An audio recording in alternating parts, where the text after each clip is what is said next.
The 2020 NFL season has been off to a crazy start. We have seen a number of big-name players, many of whom have been with the same team for the bulk of their careers, either jump ship or get dealt. I'm talking about players that have built their careers in certain cities. Tom Brady had played for the New England Patriots for over 20 years, and now he's going to be a Tampa Bay Buccaneer.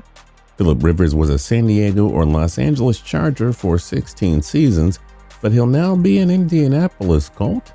Jason Witten, who recently signed with the now Las Vegas Raiders, has been in the league since 2003 and only played for the Cowboys.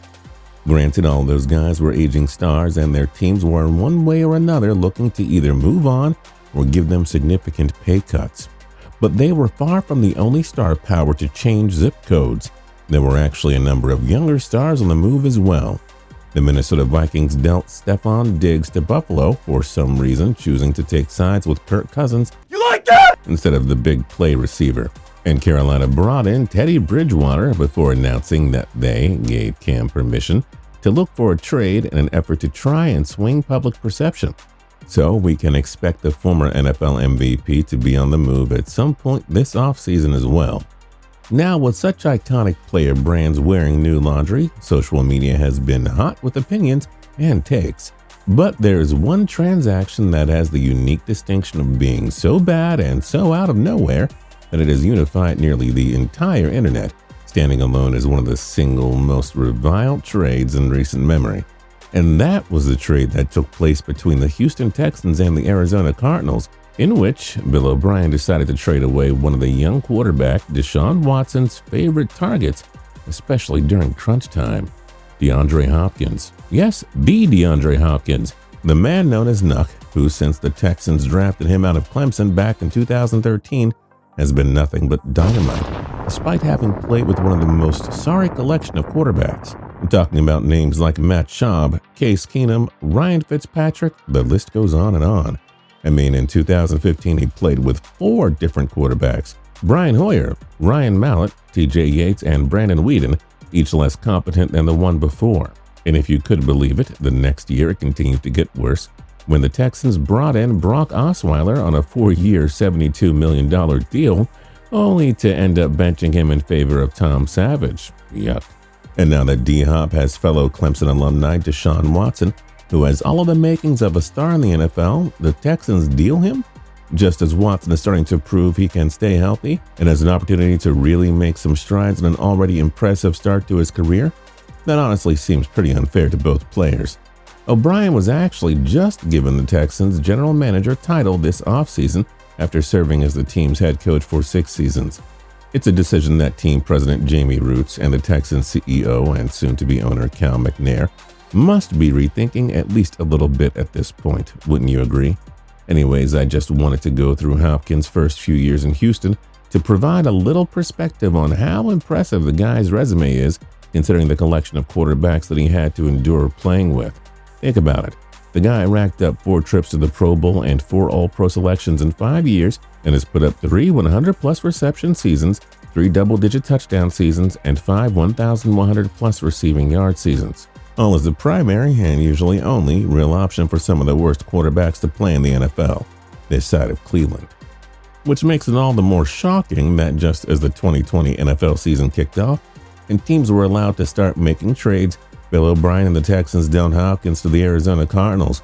And even more shocking was the paltry, bordering on embarrassing haul that they got for the All-Pro receiver. Yeah, that's it. Not even a first-rounder. For All-Pro talent in the prime of his career, simply insane. It's not like Hopkins' production has been trending downwards either. Hopkins is only 27 years old and has missed just 2 games during his NFL career. 2 games.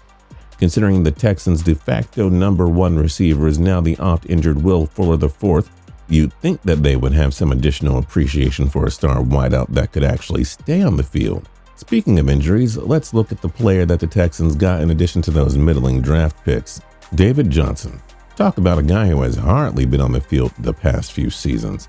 Although Johnson at 28 is just 1 year older than Hopkins, running back years are simply different, and with Johnson it shows. Since his insane 2016 season, in which he scored 20 total touchdowns, and added 1,239 rushing yards to go along with 80 receptions and 879 receiving yards. He has only played a full season once in 2018. His production, while respectable, was a far cry from his All-Pro 2016 season. Then the following year, in 2019, it only got worse. Fresh off of inking a 3-year, $39 million deal with $30 million guaranteed, no less, Johnson started just 9 games, recording a meager 345 rushing yards and 2 rushing TDs. In the beginning of the season, Johnson was given a lot of slack for a subpar performance, with many in the media citing the Cardinals' abysmal offensive line play as the catalyst for such a steep decline. But many of those voices quieted when Kenyon Drake was slotted in following a midseason injury to Johnson, and Drake proceeded to dwarf Johnson's production, averaging 5.2 yards per carry and punching in 8 touchdowns, helping the Cardinals to turn their season around. Johnson likewise was not pleased by the news of the trade, as he had reportedly been reassured that he was a crucial piece to what they were building around the new head coach, Cliff Kingsbury, and reigning NFL Offensive Rookie of the Year, Kyler Murray. Another athlete tweeting about snakes in the grass. Who would have guessed? Anyway, this wasn't meant to turn into David Johnson slander. He is still a solid NFL player, and who knows, maybe he will have a resurgent season in 2020, just in spite of all of those snakes. But the fact of the matter is, in the NFL, like it or not, running backs are a dime a dozen. We see it every single year. Philip Lindsay, undrafted running back who signed out in Denver following the 2018 NFL Draft, put up consecutive 1,000-yard campaigns in his first 2 seasons. Or this past year in 2019, when the Los Angeles Chargers found themselves embroiled in a contract dispute with their Pro Bowl back Melvin Gordon. They ended up turning to Austin Eckler, another undrafted running back, who was making a fraction of the money Gordon was. Despite having only recorded 3 starts before 2019, Eckler was a breakout star in the time Gordon missed while holding out. And even with Eckler surrendering the starting spot when Gordon returned, he still managed to net well over 1,500 yards from scrimmage. Imagine what his numbers might have looked like if they didn't end up platooning him after Gordon's holdout ceased. The point being, Bill O'Brien traded a truly special talent who had earned 4 Pro Bowl selections with the blind throwing to him, and he did it for low-grade draft picks and an aging star at what's largely considered to be the most replaceable position. So the real question is, why? It clearly wasn't a performance issue, and by all accounts, Hopkins is a standout guy. After all, we are talking about a guy who endured a lifetime of personal tragedy, losing his father at the age of 5 and his mother being blinded and scarred by a spite-fueled acid attack. And all he has done is look to do good in his community, like the work he did with the charitable organization Smooth, holding a giveaway to provide backpacks and school supplies for thousands of children. Sounds like a real problem child that the Texans simply needed to get out of there, doesn't it? Well, according to sources close to Bill O'Brien, for some reason, that is what O'Brien thought, and it all stemmed back to an alleged sit-down between O'Brien and the former Texan star. Allegedly, the control freak head coach requested to hash out a power struggle he believed he had with Hopkins, who had a sizable influence on the Texans' young locker room. Listen to how ESPN's Michael Irvin broke down what happened. The meeting just deteriorated, you know. He got into talking about DeAndre Hopkins. DeAndre Hopkins has a few kids from different women, and he said he told DeAndre he doesn't like that he has his baby mamas around sometimes. And from that, I think the relationship just went bad, and thus we got a trade of DeAndre Hopkins from Houston for basically, like I said earlier, a ham sandwich, all because of that relationship. So let me get this straight. Because Hopkins had the mothers of his children around too often, O'Brien saw it fit to try and steer back on whatever perceived path of self-righteousness he was on. And when Hopkins wasn't receptive to his condescending teachings, if that's what you want to call them, he decided that the wideout was just another spoiled NFL diva. Reportedly, O'Brien went as far as comparing Hopkins to another one of his former players, Aaron Hernandez, the convicted murderer, saying, "Hey, the last time I had to have a meeting like this was with Aaron Hernandez." Considering that Hopkins might not have a single mark on his record, this was a truly shocking choice by O'Brien, who appears to be completely out of touch with both reality and what it takes to win football games in the NFL.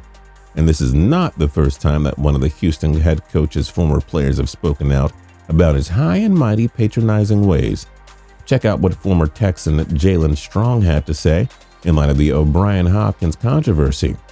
This is who Bill O'Brien is. Y'all thought it was my fault I wasn't seeing the field. The man simply didn't like me because I was a product of my environment. Performance means nothing. He wasted my first 3 years, ultimately ruining my NFL career. I never knew how to kiss ass. While I don't necessarily think it's fair for Strong to blame all of his NFL failure on O'Brien, to see the sentiment being echoed is troubling. More often than not in these situations, when there's smoke, there's fire. Of course, being the consummate professional he is, Hopkins took to Twitter following the backlash from the trade to spread an overwhelmingly positive message saying, "This is being blown way out of proportion. As I've said before, I enjoyed and am proud of my time with the Texans. I have the utmost respect for Coach O'Brien and that will not change. Now I'm ready to play for the Cardinals." Yeah, you have to imagine that Cardinals fans are pretty excited to see Hopkins in red and white next season. They just have to remember to send Coach O'Brien some thank you notes if Hopkins does end up being the massive success that everyone expects him to be. After all, if the Texans coach didn't have such a compulsive need for control and see himself on such a pedestal, Hopkins would still probably be catching passes from Deshaun Watson in 2020. What are your thoughts about the DeAndre Hopkins trade? Let us know them in the comment section down below. If you liked the video, then like the video. We'd really appreciate it. If you're not subscribed yet, now's a great time to do that by hitting that subscribe button down below. And last but not least, don't forget to tune in to TPS every single day for more cool videos. We'll see you next time.